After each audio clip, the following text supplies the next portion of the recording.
I didn't catch my wife cheating through a message or a confession. I caught her through patterns, and once I saw them, I couldn't unsee anything. If you listen to long, slow stories about betrayal, hidden lives, and public endings, subscribe to the channel. There are more stories like this, and they only get darker. Hi, my name is Alex. I'm 35 years old, and for most of my adult life, I believed I was married to a loyal woman and living a normal, predictable life. I met Laura when we were both 23. We built everything step by step: cheap apartments, shared furniture, long talks about the future. I work in IT, structured days, stable income. Laura works in marketing, flexible schedule, constant people, constant movement, and for years it worked because we trusted each other completely. The shift didn't happen suddenly. It crept in. Laura became distant in ways that were easy to justify. Stress, deadlines, pressure, success. She stopped telling me small things first, then bigger ones later. Our conversations became efficient instead of warm. Intimacy faded gradually, enough that I blamed routine instead of betrayal. When she started traveling more for work, I supported it. I told her I was proud of her. I believed this was what growth looked like inside a marriage. Over time, the trips increased, and the explanations became smoother, rehearsed, too polished, like answers prepared in advance. I noticed dates changing, cities adjusting, details correcting themselves mid-sentence, and every time I told myself I was overthinking, because suspicion without proof feels like a personal failure. I stopped asking questions and started observing. Laura's life began splitting cleanly. Weekdays, she was my wife. Weekends, she was unavailable. Recovering, networking, visiting friends. I was never invited. The house felt empty even when she was home. Her phone was always face down, always silent, always within reach. I began staying later at work, taking longer routes home because being present without connection felt worse than being alone. The first real crack came from something ordinary. I was updating a shared tablet when notifications appeared. Messages from a name I didn't recognize. The tone was intimate, familiar, confident. The kind of language people only use when they believe they are the priority. I didn't confront her. I didn't scroll frantically. I took screenshots, closed the app, and sat there, breathing slowly. I learned his name was Victor, divorced, living nearby, and according to the messages, deeply involved with my wife. He believed she lived alone. I believed she was loyal. Both of us were wrong in different ways. From that moment, I stopped being a husband and became an observer.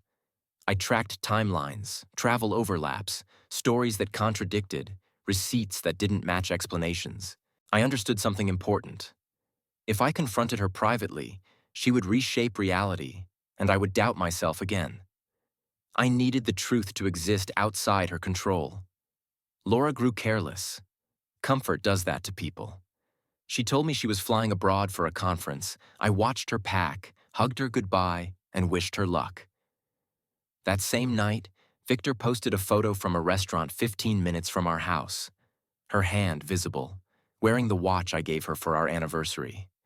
I felt calm, not angry, not shocked, just finished.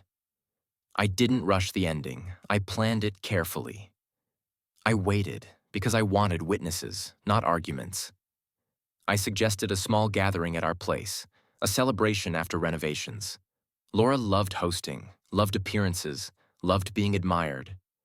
I invited friends, family, coworkers, her colleagues, even her parents. She had no idea she was stepping into the only space where lies collapse completely. The night of the gathering arrived, and Laura played her role perfectly. She smiled, laughed, touched my arm, told stories about work and travel as if nothing was wrong. I watched her closely and realized how practiced she had become, how naturally she could switch between versions of herself depending on who was watching. The room filled slowly. Familiar faces, voices, glasses clinking. People relaxed because they trusted the setting. They trusted us. When everyone had settled, I stood near the center and waited until the noise softened. I didn't raise my voice. I didn't rush. I thanked everyone for coming and said there was something important I wanted to share about honesty, about how easily people believe a story when they only hear one side. Laura smiled at first, thinking this was about us, about gratitude. I connected my phone to the television and let the screen light up with dates, messages, locations, timelines that overlapped, trips that never happened, promises she made to him, and reassurances she gave me. The room went quiet. Not shocked, just still. Laura froze, her face empty, as if her mind was racing to find an explanation that no longer mattered. I spoke calmly. I said I filed for divorce that morning. I said there would be no discussion, no debate, and no rewriting of facts. I thanked everyone again and said the evening was over. People didn't know where to look. Some stared at the screen, others at Laura, others at me.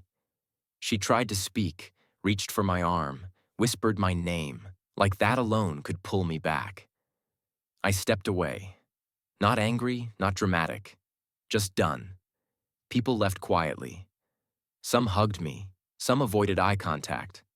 Her parents stood frozen, unsure who they were supposed to comfort. Laura collapsed onto the couch, crying, asking why I would humiliate her. I told her lies survive in private and end in public. Then I walked into the guest room and closed the door. The days after were quieter than I expected. Messages, apologies, explanations. None of them changed anything, because once the truth is visible, it stops being negotiable. I moved through my days steadily. Work, meals, sleep.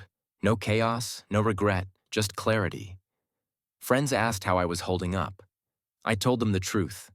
I felt lighter, not because it didn't hurt, but because I was no longer confused. Confusion is heavier than pain. Weeks later, I learned Victor disappeared the moment he understood the full story. Laura tried to reach out through friends, through family, through long emails. I didn't read. Closure didn't require conversation. It required distance. Months passed, routines returned, but this time they belonged to me. I slept deeply, woke without anxiety, and realized something important. Betrayal doesn't destroy you. Denial does. Once you stop denying what you see, the rest becomes survivable. One afternoon, I ran into Laura briefly at a store. She looked smaller, uncertain, like someone whose world no longer rearranged itself around her. She asked if we could talk, just coffee, just clarity. I shook my head gently and wished her well. Then I left and understood that walking away wasn't an ending. It was the first decision I made that was entirely my own.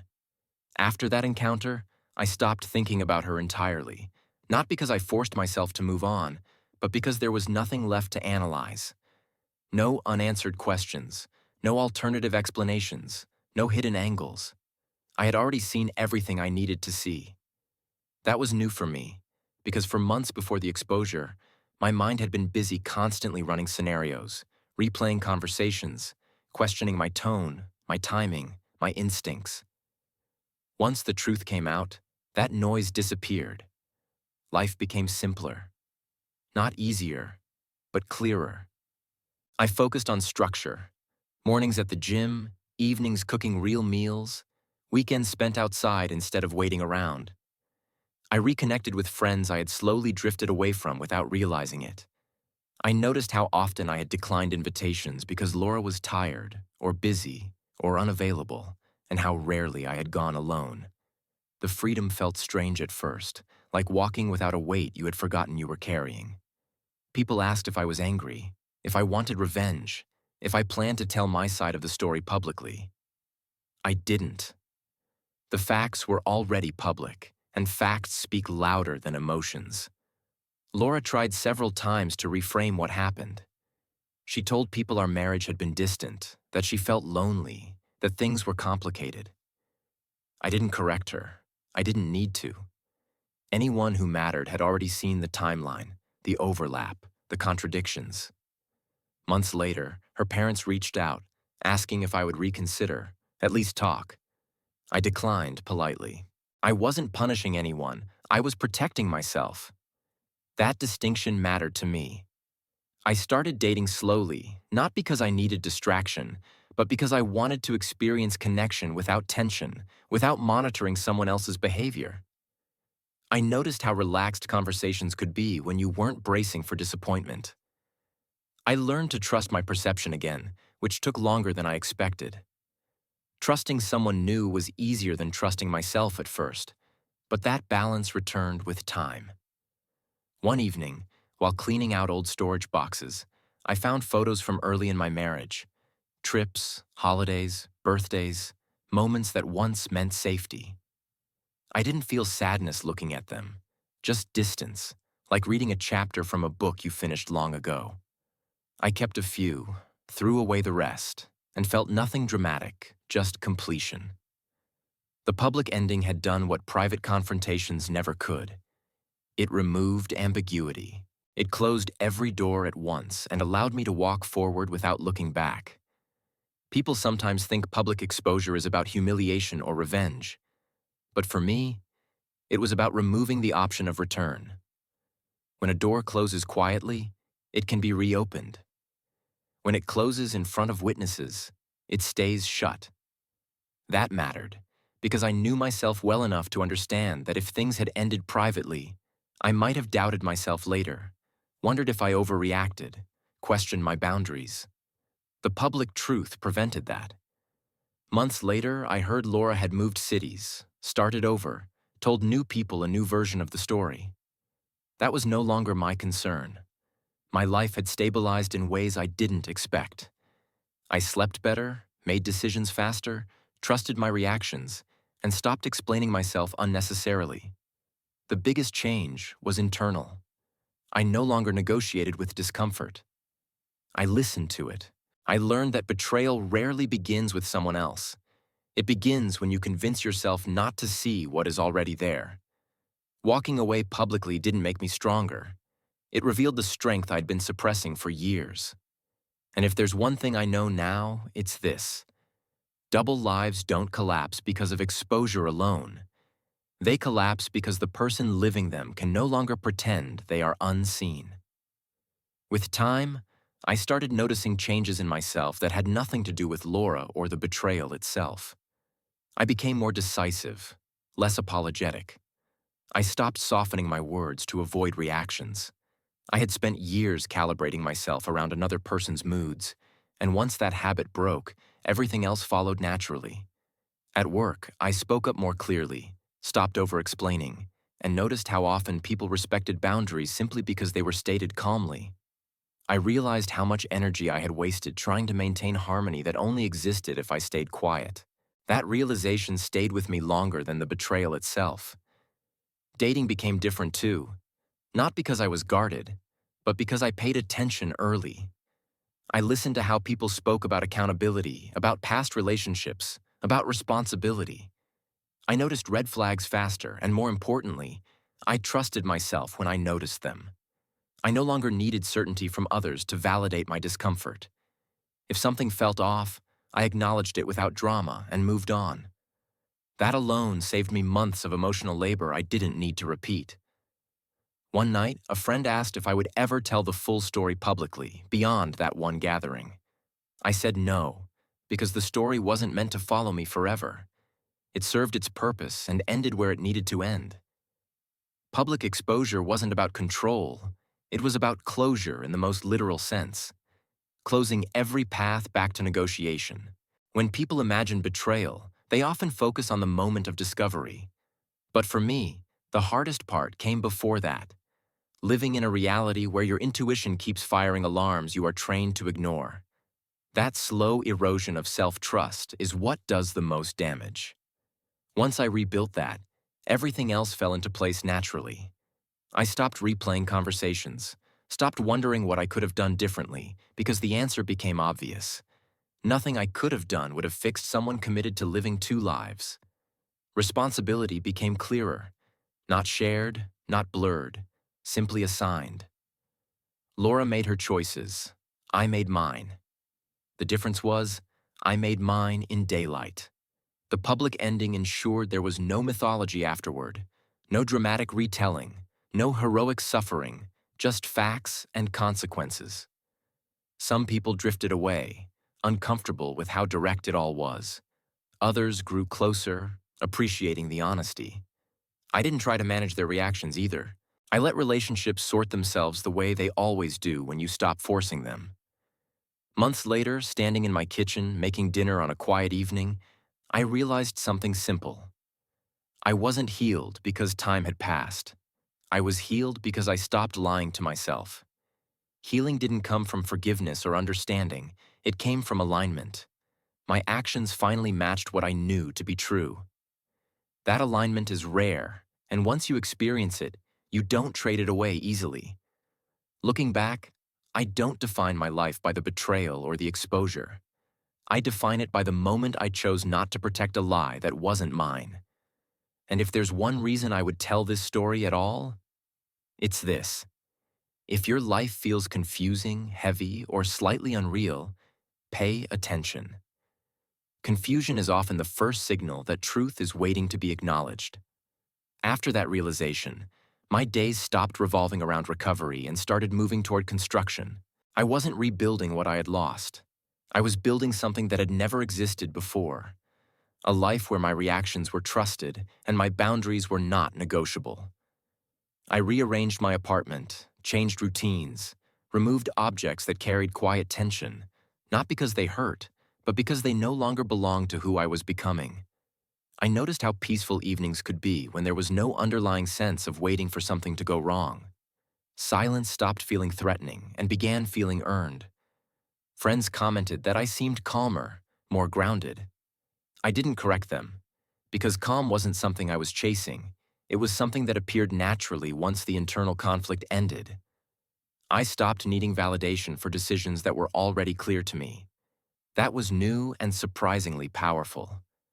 I understood then that the public ending hadn't just closed the relationship, it had closed the internal debate that had drained me for so long. There was no version of the past I needed to reinterpret, no alternate ending to consider. Everything had been said in front of witnesses, and that finality freed mental space I didn't know I had. I began making plans again. Not grand ones, just honest ones. Trips taken alone.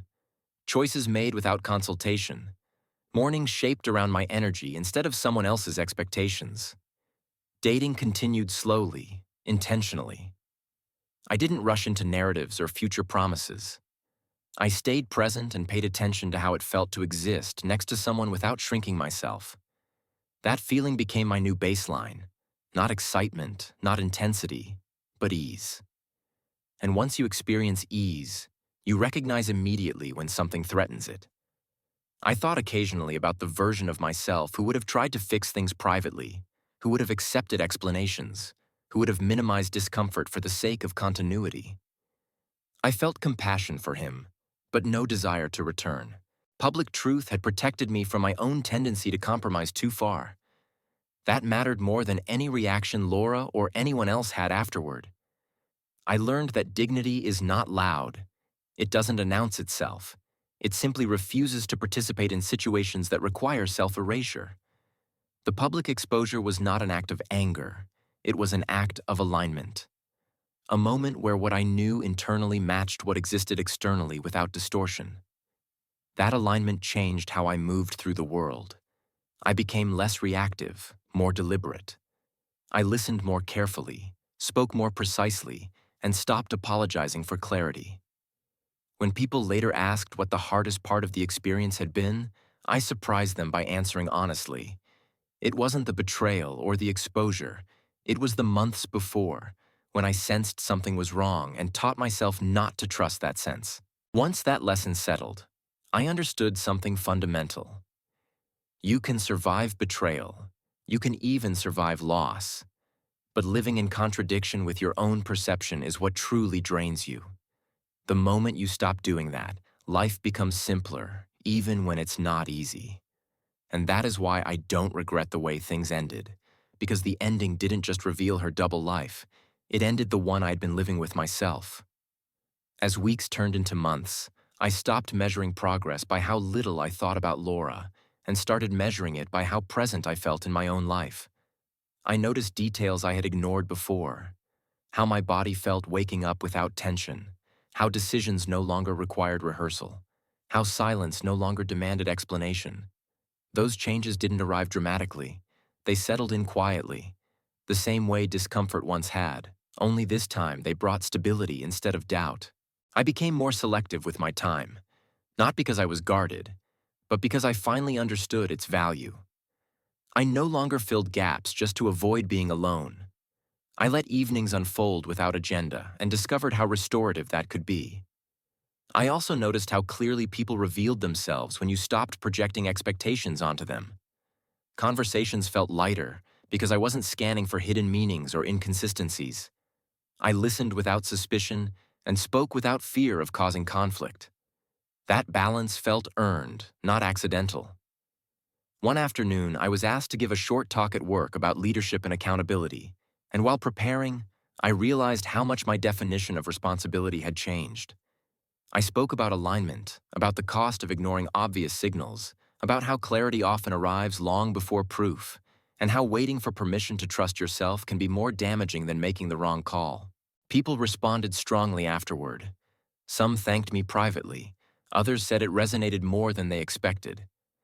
I understood then that what I had gone through wasn't unique. The only unusual part was how openly it ended. That openness continued to protect me. I never had to defend my decision or revisit the past, because there was nothing ambiguous left unresolved. Even when mutual acquaintances tried to revisit the story, I redirected the conversation calmly, not because I was avoiding it, but because it no longer defined me. The truth had done its job and didn't need reinforcement. I also became more honest with myself about my own role, not in her betrayal, but in how long I stayed silent. I acknowledged the moments I chose comfort over clarity and learned from them without self-punishment. That honesty mattered, because it ensured I wouldn't repeat the pattern later. One evening, while organizing old emails, I came across messages from early in the marriage, full of optimism, plans, and certainty. I didn't feel bitterness reading them. I felt perspective. I could see clearly now where the divergence began, where shared reality split into parallel ones, and how long I had tried to stand with one foot in each. That realization didn't bring regret. It brought understanding. I closed the folder and deleted it without ceremony. It felt appropriate. Later that year, I traveled alone for the first time, not as an escape, but as a choice. I moved through unfamiliar cities without checking in or coordinating schedules, and noticed how natural it felt to be fully responsible for my own experience. There was no loneliness in that, only presence. I met people briefly, shared conversations without promises, and appreciated the simplicity of that exchange. I returned home rested, not because the trip was perfect, but because nothing about it required negotiation. That became my standard.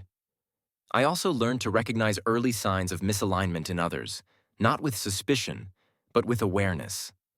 I didn't interrogate or accuse. I simply adjusted my proximity accordingly. That skill turned out to be one of the most valuable outcomes of the entire experience. It allowed me to engage fully without entanglement, to connect without losing myself. As time passed, the story of the public exposure faded into something factual rather than emotional, a known event rather than a defining moment. When it came up, it did so without charge, like a past decision that had worked as intended. I never felt the urge to justify it, because justification implies doubt, and doubt was no longer part of my internal landscape. The final realization came unexpectedly during an ordinary morning while making coffee. I understood that the greatest consequence of the betrayal wasn't loss or pain, it was clarity, and clarity, once gained, changes everything. You begin to see where you have been compromising without realizing it, where you have been negotiating your own boundaries quietly, and where truth has been waiting patiently for acknowledgement. The public ending didn't just expose her double life, it exposed the quiet one I had been living alongside it. And once both were visible, only one could continue.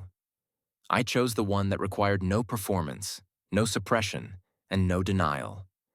And that choice continues to shape my life long after the story itself stopped needing to be told. After that morning, something settled permanently.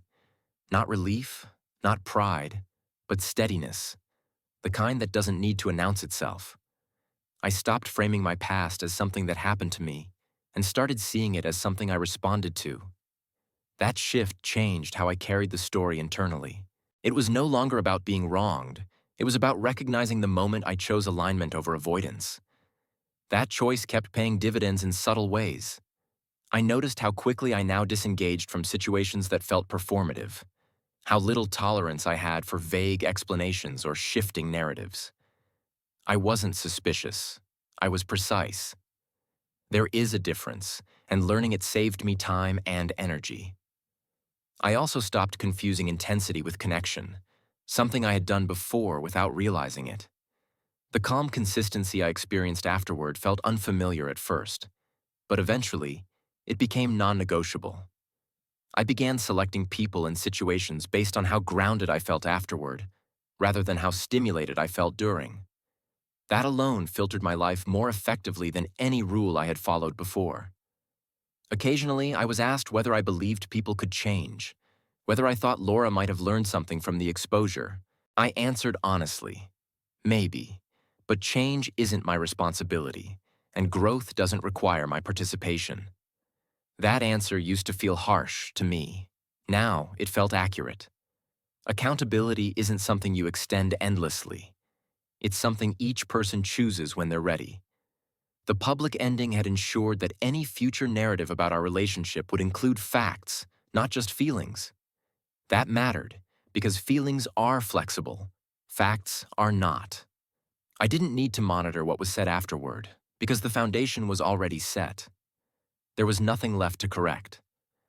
As more time passed, I realized how much of my previous life had been spent buffering other people's discomfort, anticipating reactions, smoothing edges, explaining context. I no longer did that, and noticed how little resistance there actually was when you stopped trying to control outcomes. People adjusted, or they drifted away. Both outcomes were acceptable. That acceptance felt like freedom in its most practical form. I also became more comfortable with endings in general. Conversations, plans, even relationships no longer needed to fade slowly to feel gentle. Sometimes clarity is the kindest option, even when it's uncomfortable. That lesson stayed with me because it applied far beyond romantic betrayal. It applied to work, friendships, and expectations I held of myself. The story people remember is the public exposure, the gathering, the screen, the silence. But for me, that moment was simply the visible marker of a decision already made. The real ending had happened quietly earlier, when I stopped questioning what I was seeing and started trusting it. Everything after that was execution, not emotion. When I think about the man I was before all this, I don't judge him. He was doing what many people do, trying to preserve stability by minimizing discomfort. What he didn't understand yet was that discomfort is often the first honest signal you receive. Ignoring it doesn't make it disappear. It just delays clarity. And clarity delayed comes with interest. The reason I share this story at all is not to warn or to instruct, but to illustrate what happens when you stop negotiating with reality. Once you accept what is, without adding layers of justification, the path forward simplifies dramatically. It may not become easy, but it becomes clean. There are fewer conversations, fewer explanations, fewer internal debates. Life gains momentum because energy is no longer wasted maintaining contradictions. The public exposure was never about punishment. It was about ending ambiguity in one decisive movement. And that decisiveness continues to influence how I live even now. I don't look for certainty anymore. I look for coherence between what I feel, what I see, and how I act. When those three align, the rest takes care of itself. And that alignment, more than anything else, is what made walking away not just possible, but necessary. The final thing I understood long after the noise faded was this: nothing about the ending needed to be dramatic to be permanent. The permanence came from clarity, not emotion, not validation, not punishment. Once the truth was visible, there was nothing left to negotiate, no role left to play, no version of myself that needed to stay smaller to keep something intact. I didn't win, and she didn't lose. That framing is too simple. What happened was alignment. My inner understanding finally matched my outer actions. And once that happens, going backward becomes impossible. I didn't rebuild my life out of anger or revenge. I rebuilt it out of honesty. I stopped pretending I didn't see what I saw, stopped explaining away discomfort, stopped protecting a version of reality that required my silence. The public exposure wasn't about spectacle. It was about removing ambiguity in one clean movement, and that removal changed everything. It allowed me to trust myself again, to make decisions without second-guessing, to walk away without rehearsing explanations, to choose peace without apologizing for it. Today, my life is quieter, more deliberate, and unmistakably mine. I don't carry resentment, because resentment requires attachment to an outcome I no longer want. I don't carry regret, because every choice after clarity was intentional. If there is any truth worth holding on to, it's this. Betrayal doesn't destroy you. Confusion does. And the moment you stop confusing loyalty with self-erasure, you stop living half a life. The rest follows naturally.